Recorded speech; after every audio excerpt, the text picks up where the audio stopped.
All right, everybody. Welcome to the Ridgeline Hunting Podcast. I'm David Crane, and I'm here with my two best friends here, David Sandana and Luke Wagner. And we're going to be talking about hunting and everything else in between. So, here we go. What's up, Dave? How's it going? Doing good, man. It's getting exciting.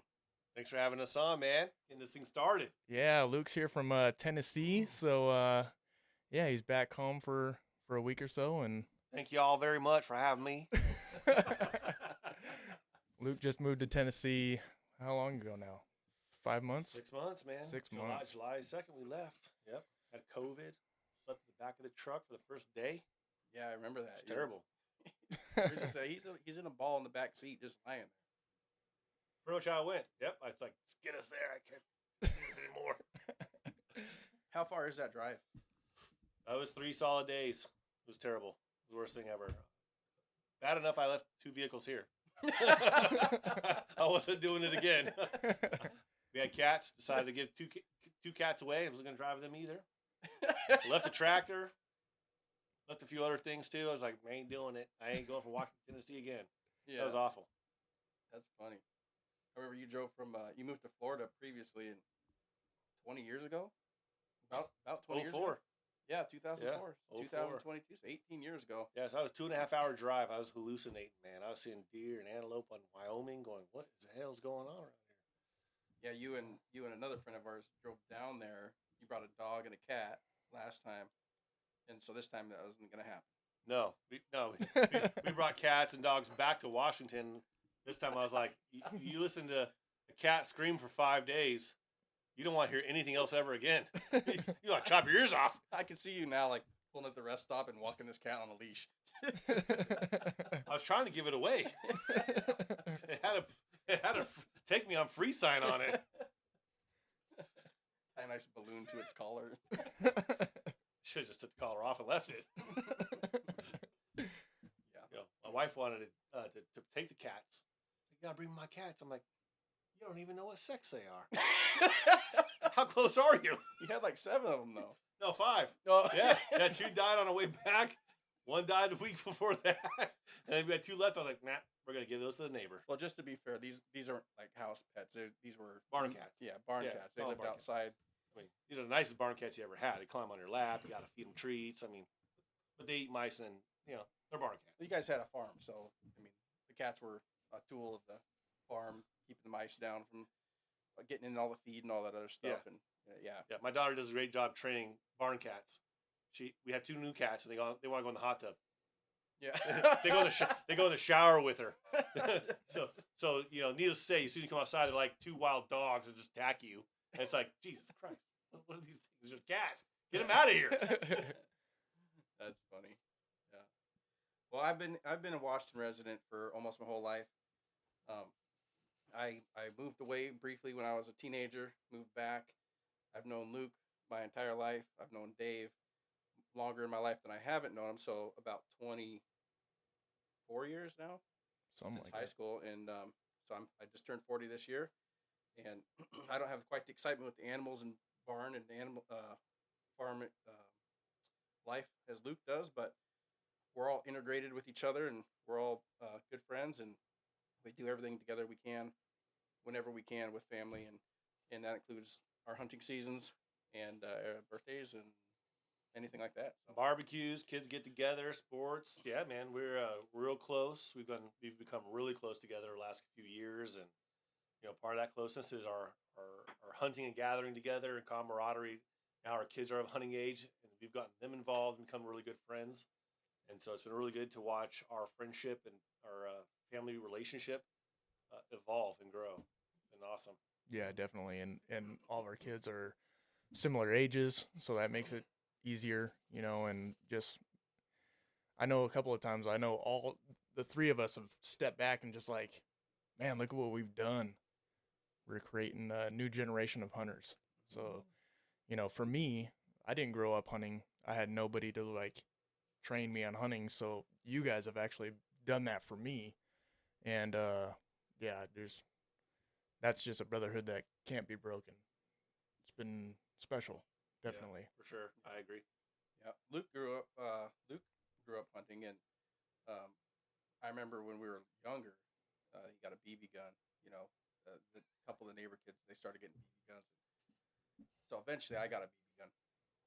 Well, we used to hunt.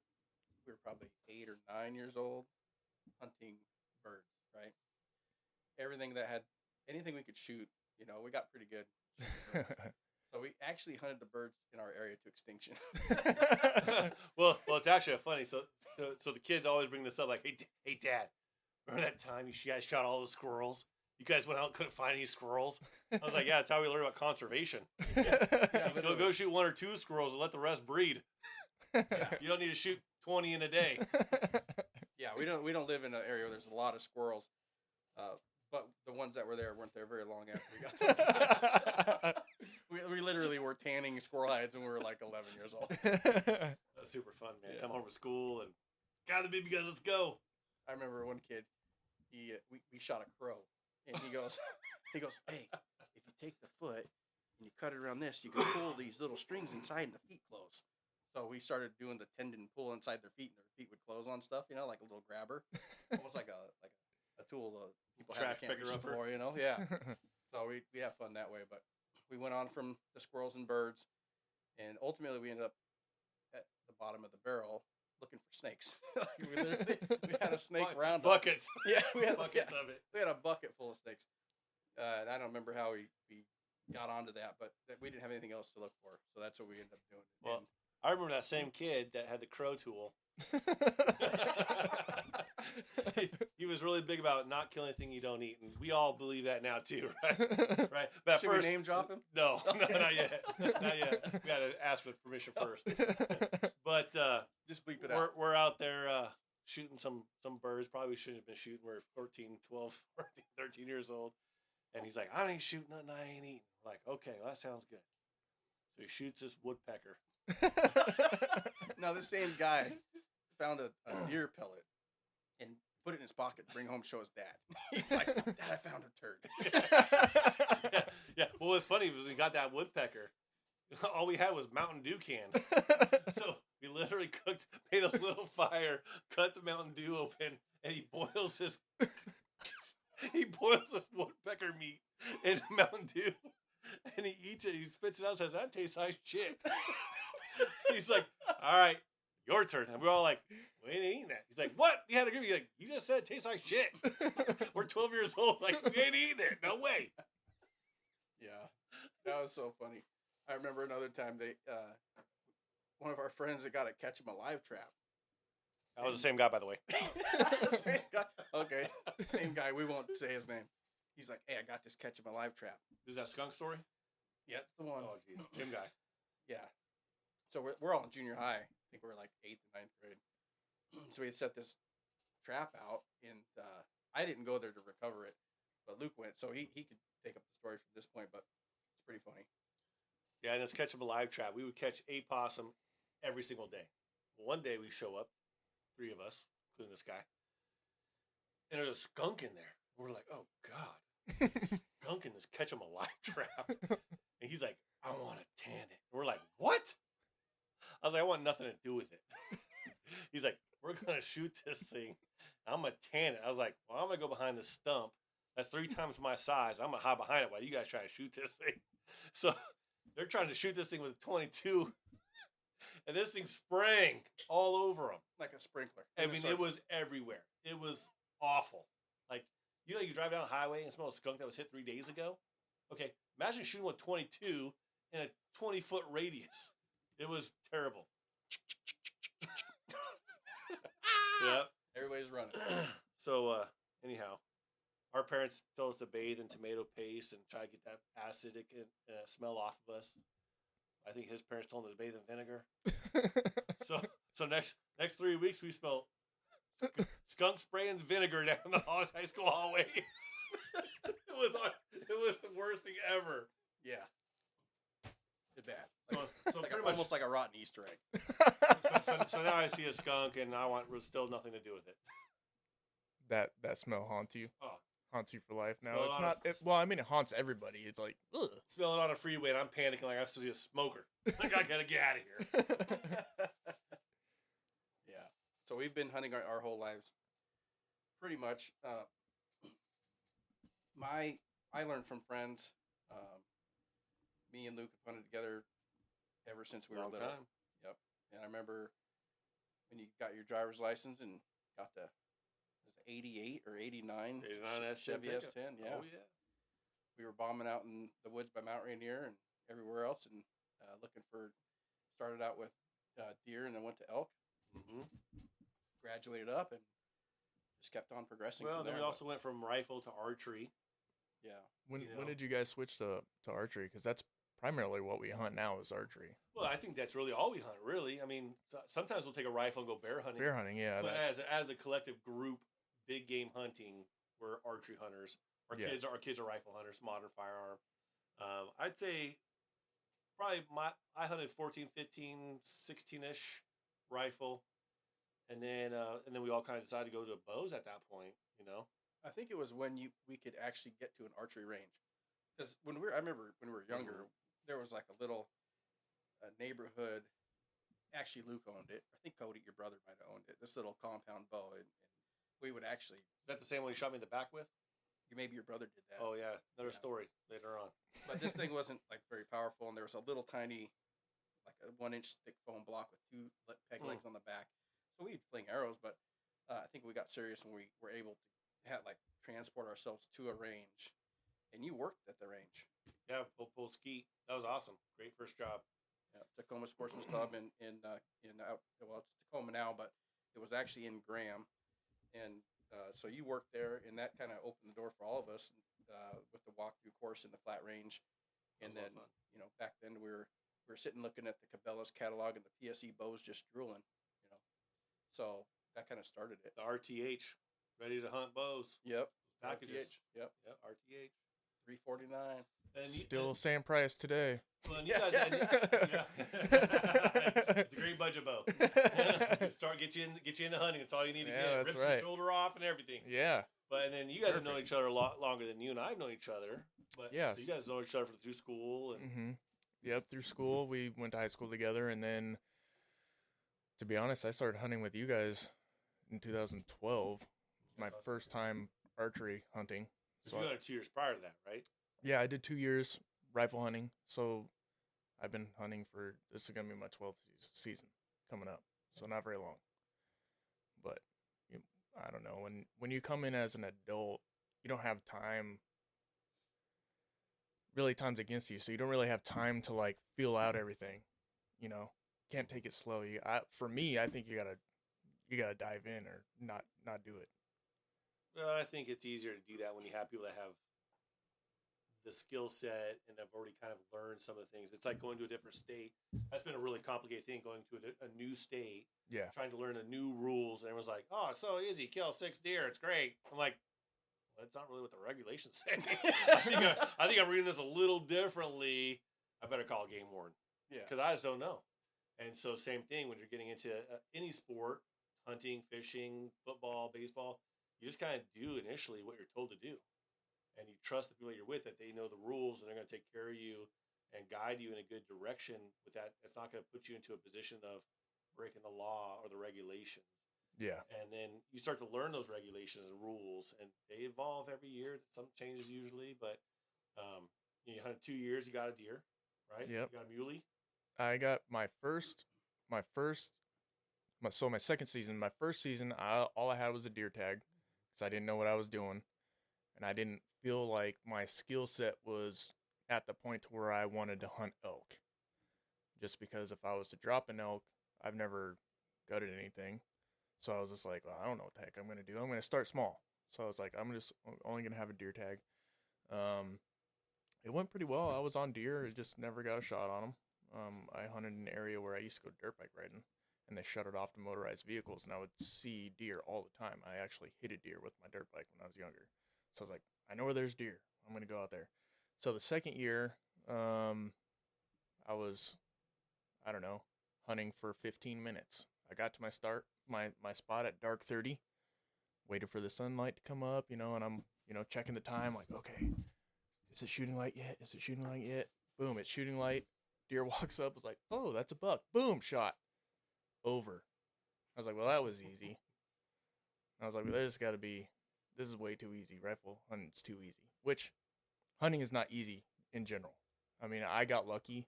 Timing is everything. Yeah, and timing is everything. And, marginals, I mean, the wind could have been shifted the other way and it could have just ran away. Because it's never happened to me like that ever. Not since then.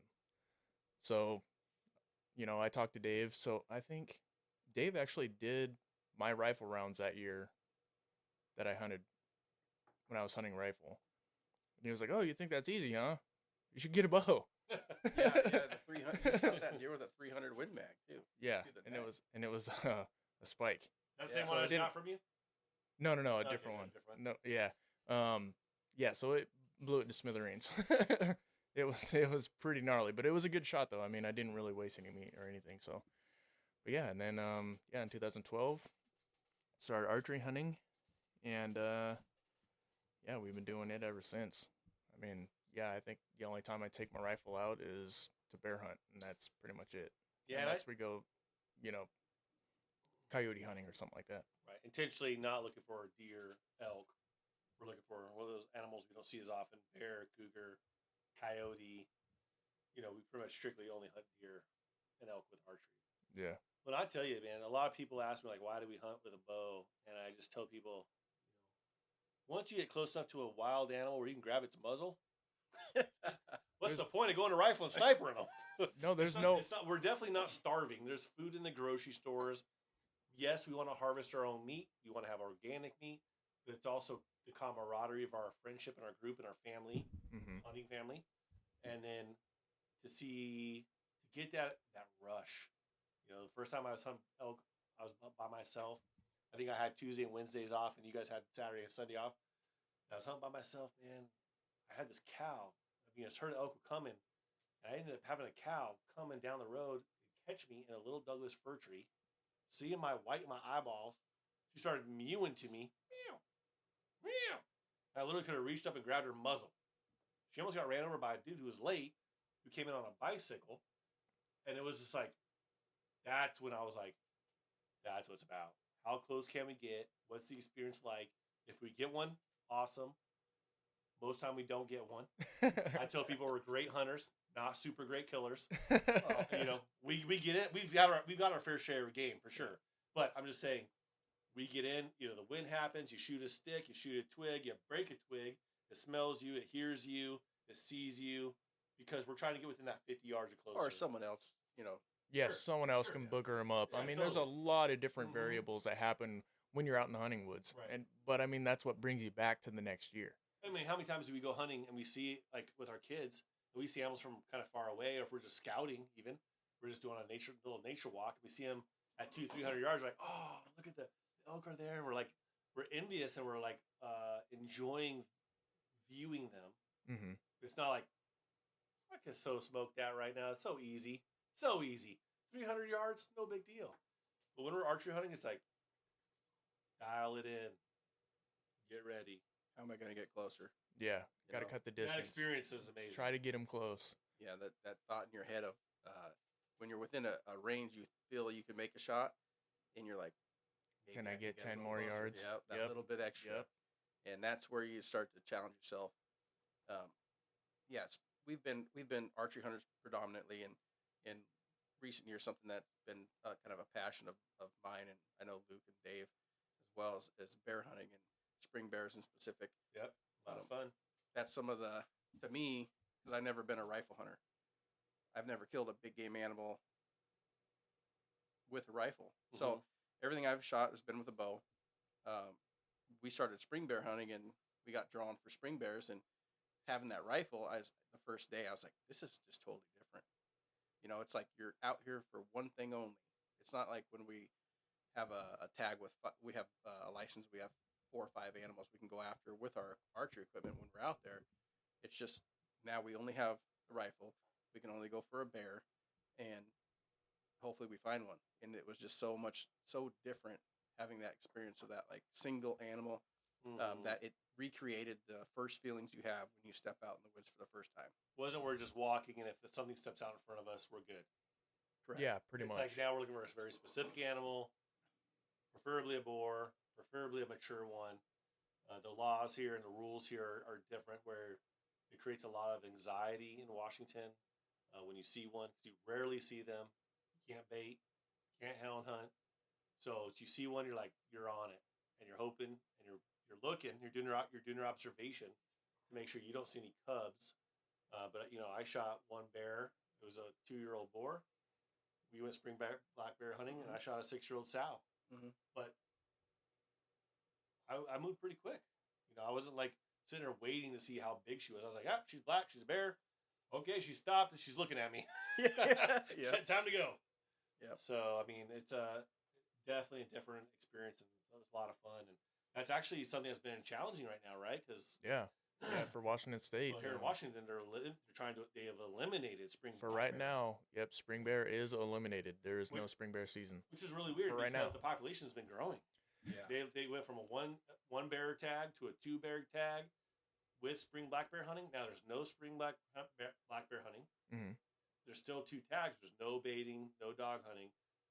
Well, they hadn't been baiting or dog hunting since the 90s. Yeah, several decades. They say their argument for the spring bears that they're lethargic when they come out of some sort of hibernation or something. But I'm here to tell you, every bear I've ever shot at with a rifle from 300 yards or more has scrammed like Scooby-Doo. They ain't lethargic at all. They are ready to roll. Remember that one time first year trying? He's like, I never seen some shit that fresh. There he is. Yeah. And then he goes running, man. I had a broken foot. Yeah. I had a broken foot. I've been bitten by a cat. And if someone hasn't ever told you, you get bit by a cat, you need to go to the doctor. Yeah. It's highly poisonous. Well, this particular time he's mentioning, we were just leaving from one area. We were glassing to another. We were like, I was like, look at this little thing. It looks like almost like a cave because the trees are so overgrown. So he pulls his truck through there, and it opens up pretty wide. And the road's solid grass, and it kind of goes down to a river. And I saw this like neon green pile of bear shit, and I was like, you know what? I said that is the freshest shit I've ever seen. And 10 yards past that, there was a spur road to the right that went down to the creek, and there's this big old blackie down there hanging out, and he's just like in the middle of the road. I was like, there he is, big old fat boy. I jumped out of a moving truck with that 45-70, putting some rounds in there, and he started running. He was not lethargic at all. There wasn't no getting a shot off at that sucker, man. He was out of there. It looked like a black bear jello. Jiggling all the way down the road. We're just rolling. I jumped out with my boot on my foot, slid down to the culvert. I was like, It happens fast, I hear, man. boom! I'm like, oh my God, he got him. No, he did him. He turned sideways for that split second. Yeah. I thought I was going to get him. Yeah, With fixed sights at about 180 yards. And like I said, it's the whole new thing to me. It's like the first day. I've missed 3 spring bears on all 3 of our tags. I've missed them all. I missed one at 170 yards. I missed that one. He was broadside, probably just a little over 200 yards with fixed sights, and a 45-70 with Hornady Revolution rounds. They're like a souped up 45-70. And then I missed one at 498 with my 270 WSM across a clear cut on an adjacent log road. And I actually watched him come out of the drainage, walk up a log, get on the road, walk the road. And when I shot from 498, he was Scooby-Dooing. He was gone. He was like, I thought he moved so fast. I thought I dropped him in his tracks. Well, and when you're an archery hunter, it's funny. So I had 2 buddies that were adults, and they wanted to get into hunting and take them to the range, and they're going to go rifle hunting. And we've been already archery hunting forever, and they're shooting 270 yards. They're getting bullseyes or close enough, and they're like, "Do we really get this close to animals? I just can't imagine getting this close to a wild animal." I said, "Well, I don't know why you'd ever need to shoot something so far away." What do you mean? I'm like, we're archery hunters, man. We shoot guns, and we have plenty of guns, and they're great. I was like, but we've been archery hunting for so long, and our brain mentality, it's 50, 60 or less. And how close can we get? What kind of experience can we get? how accurate can we be with a stick and string? And we went hunting, and day number 2, walking and hiking, seeing nothing, having their little bologna snacks, and they're like, "This is what you guys do every year?" Yeah, this is what we do: hike, call, enjoy nature. And they're like, "I could be mowing the lawn." I'm like, yeah, You could. that's why it's super hard coming in as an adult, because when you grow up in that, it's part of your life. Coming as an adult, you're like, is my wife gonna be mad at me? I've been hiking all day. Have I been gone all day? What could I've done all day? Those you gotta block out. You're doing this for the entire experience. If you get something, sweet, that's the goal. But if you don't, you don't. It shouldn't feel like you wasted time. No, yeah, definitely. And that's why I'm super blessed to have my wife. Because when I told her that I wanted to get into hunting, she was like 100% for it. That was it. She didn't even ask. I was like, yeah, I want to hunt. She was like, okay, why? Well, she probably didn't think you're going to get addicted. He's like, over 2 days, he's gonna feel guilty. He needs to mow the lawn. Yeah, weed probably eat, not this wash far. the car. Yeah, it's 150%. That's for sure. Hunting has definitely taken over my life, but yeah, it has. But no, it was more or less the only thing I was like, well, you know, we just had Devin, my oldest son, and I was like, I want to teach them something that they're not going to learn in school. I don't care if it's, you know, my son or daughter or whatever, just, you know, whatever type of kids we have. I want to be able to teach them something that they can't learn in school. Something that I grew up, you know, fishing and camping and all that. We just never hunted. And I always wanted to hunt. And I was like, well, I better do it now. Because I need to get good if I'm going to teach somebody how to hunt. So, yeah, I think I did pretty good because this first year he did a lot better than I did. Yeah. We got turkey not in 2021. It was 2020 got his 2020. first turkey. Yep. And his first buck. Yep. His first buck. And then last year he wasn't able to hunt because he broke his collarbone playing football. So he was single chicken wing in it. Yeah. My son got his first deer, would be 3 years ago, so 2019. Yeah, I got one 2020. We relocated in 2021. So we still got to go hunting. We just didn't have any opportunities. But we're new to Tennessee, learning it out, feeling it out. So you'll get your opportunities. I feel good about this year. You'll get your opportunities. So with Luke, when he moved to Tennessee, I was telling him, like, hey man, you need to get a feeder. You need to get a feeder only because it's going to be hard to hunt those whitetail. They're so skittish, and you got to get the drop on them. And he's like, oh, I'm not going to do that. I ain't getting no feeder. He's still on that for right now, but we'll get back to him. I guarantee he's going to get one. In his heart, he's a spot and stalker. I got a video. But he's a Western hunter. But under his feet is maple leaves. I got this video I got to share. We should share the sound next time. But Baylor and I are sitting in this spot, and, you know, it gets to be afternoon, evening, and dry, and he's sitting. He's getting bored and kind of cold. He's like, Dad, I want to walk. I'm gonna walk on this ground. He's like, yeah, I'm cold. I was like, okay. All you hear is for the next mile. I was like, we ain't gonna see nothing doing this, buddy. It was awful. I was like, okay, that's why everyone's like, you come in the dark, you sit in the dark for 2 hours, you wait, and you just wait. You know, a buddy of mine, he's a deer guide, blacktail, but we have trees that were, I think they're called vine maples, that the leaves fall off each year. Mm-hmm. Yeah. They get all brittle and crunchy like you have. Large maples too, yeah. But what he does is he goes out and brings a rake, and he rakes his trail out so he can go back to that spot deeper in the woods in the dark, following the trail that's raked each day, and so the deer never hear you get there. Right. You know, so that's something he does. But I figured I'd throw that in there since we're talking about leaves and Choco Krispies. Yeah. Yeah, if you're scouting and you're going to tighten up your tree stands or get your feeders ready or just prep your trails, you know, I used to go on that property. We used to go hunting. We would go in there and I would go there and just toss sticks and pine cones, get them out of the way because I knew if I came in the middle of the day, it's going to be dry and loud. I go in the morning, dew and quiet, it's great. So I try to get any twigs and sticks out of the way. That would just stumble my walk in. Yeah. Yeah, you definitely have to prep those areas, especially if it's a property that you're just going to go in and chill out on.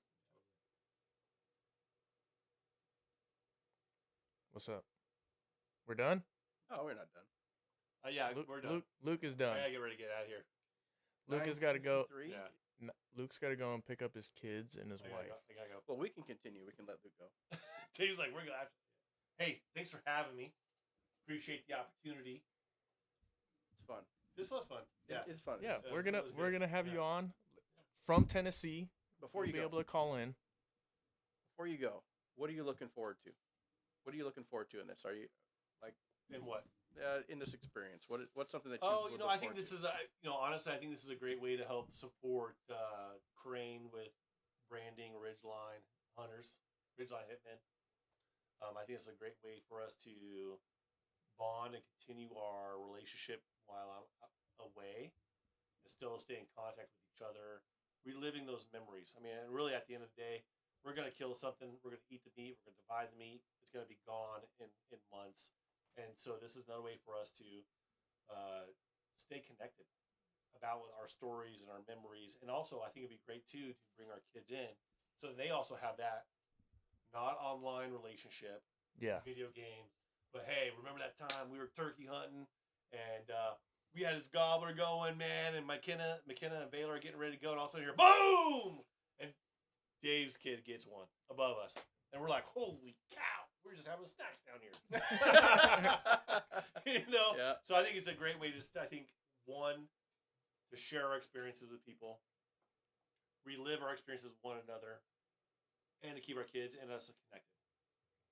Yeah. Amen. Until you guys move to Tennessee. Yeah. Right. Yeah. Yeah. Yeah. Yeah. So we're all free once again. Well, Well, we'll get there. I'm looking forward to just learning as much as I can from each other. We have a lot of similar experiences and same experiences because we've been together for so long. Bringing other people, maybe showing them something that they haven't experienced on how they can get involved and get in the outdoors, and that it's never too late to start. No, never. And I mean, I was 30 when I started. Joe Rogan was what, 40 something? oh, he's still 40 something, I think. Yeah. Yeah, he's. I mean, well, no, he hasn't been Also- doing it for very long, but I Okay. mean, obviously he knows a lot of successful people, so he can jump on and Yeah. learn from Stephen Ranella Could you imagine if your Cameron first hunt was Haynes. with Steve Ranella? or Cam Like, Haynes, Hey man, I'm new at this. Yeah, totally. and you just have him pack everything out because the dude's a beast. Yeah. Joe does his share. Come here, mule. Well, and I think too. I think one thing that I think I'm kind of learning being into a new area is we can also share how do we, if you did relocate to Washington or Idaho or Montana, God forbid, Oregon or California, how do we? And if it's something you want to do, how do we get doing it? I have found spots and I have found connections in Tennessee, and now I'm going to start growing those avenues. Where at first, I was talking with locals that are like, I don't know where you go hunting. Like we just on private property. I'm like, huh? Do you know there's a sporting and hunting club? And they're like, what? I'm like, did you grow Yeah. up here? Yeah, I wanted to point But something out. I think when we come into a position where we're not comfortable, we step out that comfort level and go, well, I'm going to hunt and I'm going to fish and I want to get my kid hunting and fishing, and I'm not going to accept that there's not any public land. Yeah. There's public land everywhere, Yeah. and I'm not going to accept that. It's tough. It sucks. You know what? Blacktail hunting is tough and sucks. The toughest. It's yeah. tough. Ghosts of the woods. Yeah. Roosevelt elk, ghosts of the woods. Yeah. So coming here and having, white-tailed deer look in the trees ain't no big deal to me. You give me 6 tags, I'm happy. Yeah. I don't even. Yeah. Like, I whoa, what?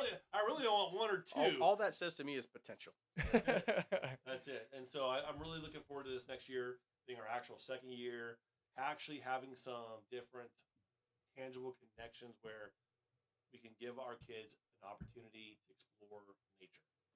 Yeah. That's good. And then we're also allowing Luke to get some spots down, so when we go over to Tennessee, Totally. we're just gonna whack them and stack them. Show up, do a weekend hunt. It's Weekend hunt. It's funny that being from Washington State and always having to review the regs and rules and make sure that you know where you're at and the different species of animals and dates you're harvesting, and then moving to Tennessee, we're elk hunters over here. Well, they just had elk reintroduced into Tennessee not long ago, and Luke's like all about the elk. So he goes in the reg book and he's digging in. He's just like in like a gopher, just down there reading. And he goes, "What?" He calls the warden. Like, "Warden, are elk invasive species? How did they word it?" So there's a section in the. I don't want to share this with that Okay. whole public. Anyhow, I talked to a few locals. I'm like, "Hey, do you know you can hunt elk?" And they're like, "No, you can't. Not without a permit." I'm like, "Yes, you can if you read the regulation right." And I'm like, so I read them the regulation, and their eyeballs get all crooked. They're like, "You might want to check with the game warden." I was like, "That sounds like a good idea." So I called the game warden and said, "Here's how I'm reading this rule." I'm not gonna say the rule. We'll leave it at that. Yeah. Anyhow, read the reg. It's a golden nugget. This is a great way to end this session. So I said, "Hey, this is how I read the rule," and I read the rule, and she's like, "Uh huh." I'm like, "So if I follow this rule, I can kill an elk with my deer tag." And she goes, "Yep, that sounds about right." I said, "That sounds awesome to me," because no one else knows about it.